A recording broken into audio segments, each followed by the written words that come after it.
Salam semangat.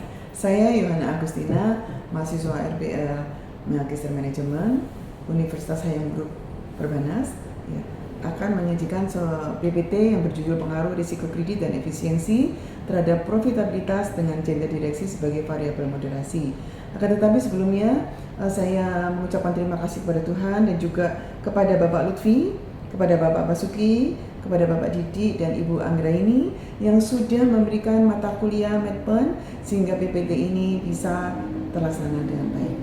Saya akan membacakan pengaruh risiko kredit dan efisiensi terhadap profitabilitas dengan gender direksi sebagai variabel moderasi.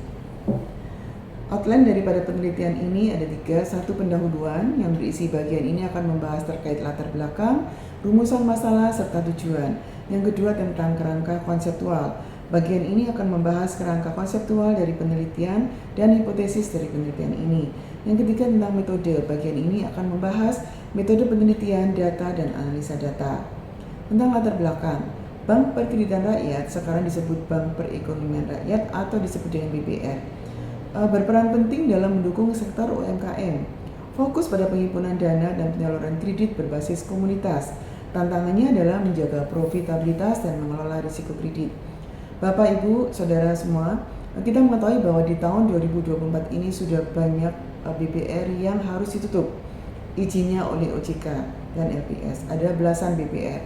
Nah, betapa pentingnya menjaga profitabilitas sebagai indikator kinerja keuangan yang diukur melalui ROA atau Return on Asset. Profitabilitas tinggi diperlukan untuk keberlanjutan bank. Semakin tinggi profitabilitas bank, maka semakin bisa survive dan berkembang. Faktor-faktor yang mempengaruhi profitabilitas atau ROA yaitu NIM, Net Interest Margin, yaitu pendapatan bunga yang diperoleh bank dari kredit yang disalurkan dan biaya bunga yang dibayarkan relatif terhadap aset produktif. Yang kedua, risiko kredit atau NPL, indikator yang menunjukkan proporsi kredit bermasalah terhadap total kredit yang diberikan. Semakin tinggi kualitas aset yang buruk merupakan potensi kerugian besar, maka semakin rendah profitabilitas bank. Yang ketiga, efisiensi operasional atau BOPO, kemampuan bank dalam meminimalkan biaya operasional sehingga dapat memaksimalkan pendapatan operasional. Semakin efisiensi suatu bank, maka semakin tinggi profitabilitas bank tersebut. Yang keempat, cash ratio. Ini adalah kemampuan bank memenuhi kewajiban keuangan jangka pendek, termasuk penarikan dana dan permintaan kredit. Likuiditas penting bagi bank untuk menjaga kepercayaan nasabah.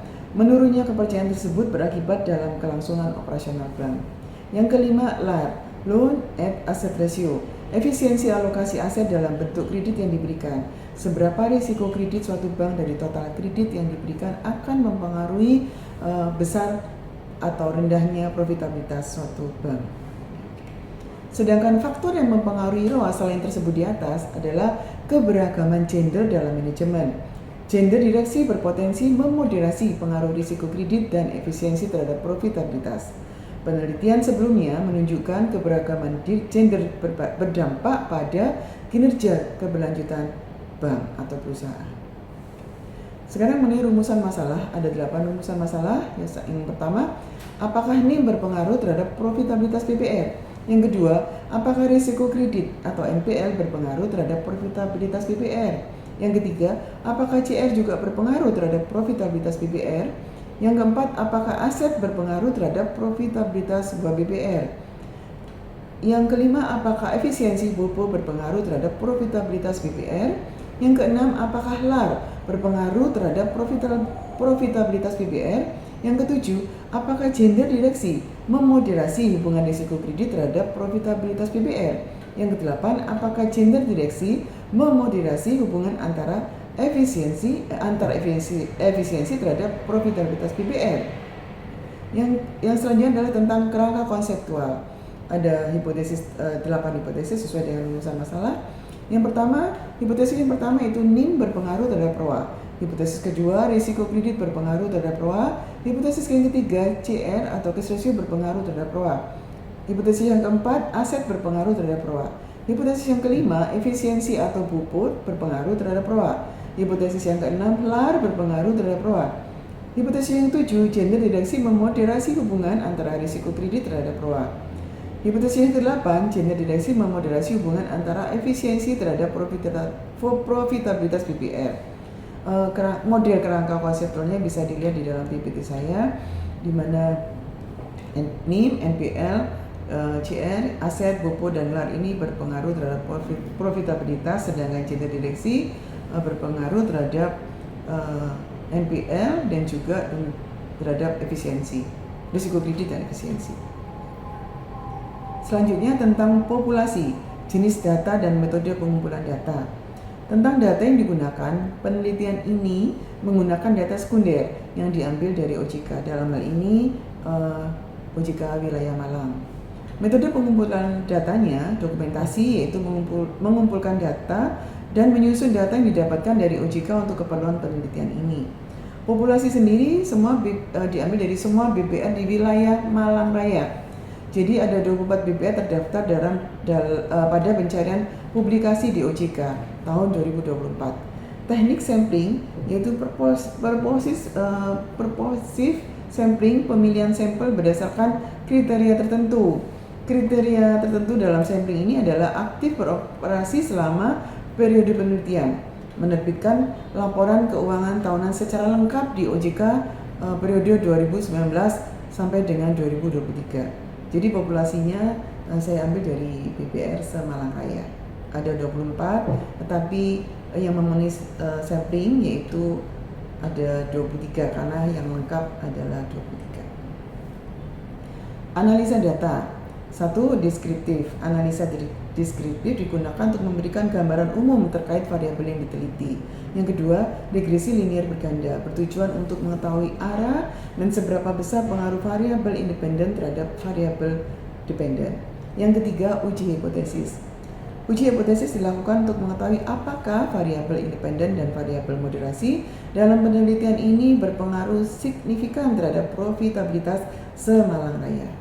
Sedangkan model regresi linear bergandanya sebagai berikut. ROA atau profitabilitas sama dengan alfa plus beta 1 NIM ditambah dengan beta 2 risiko kredit plus beta 3 BOPO ditambah dengan plus beta 4 cash ratio plus beta 5 aset plus beta LAR, beta 6 LAR dan juga plus beta 7 risiko kredit yang diinteraksikan dengan gender direksi plus error, ya, ditambah dengan error. Kemudian model moderasi efisiensi BOPO adalah ROA juga sama dengan profitabilitas sama dengan alfa plus beta 1 NIM plus beta 2 risiko kredit plus beta 3 BOPO plus beta 4 CR plus beta 5 aset plus beta 6 LAR plus beta 8 BOPO yang diinteraksikan dengan gender direksi plus atau ditambah dengan error. Demikian model regresi linear bergandanya. Sekian, terima kasih. Mohon saran, masukan untuk perbaikan PPT ini. Untuk saya dan untuk sesama rekan mahasiswa, you can if, you think you can. Jadi apa yang kita pikirkan bisa, itu yang kita bisa lakukan. Seperti kita ketahui bersama bahwa banyak direksi di akhir tahun harus menyelesaikan LPP, juga menyesuaikan dengan kebijakan-kebijakan yang baru yang harus dibuat sesuai dengan POJK yang baru. Nah, tetapi karena saya berpikir pasti bisa menyelesaikan PPT ini, maka PPT pun terlaksana dengan baik dan tidak lepas dari tuntunan Bapak Ibu dosen yang ada. Terima kasih, mohon saran dan mohon masukannya. Terima kasih.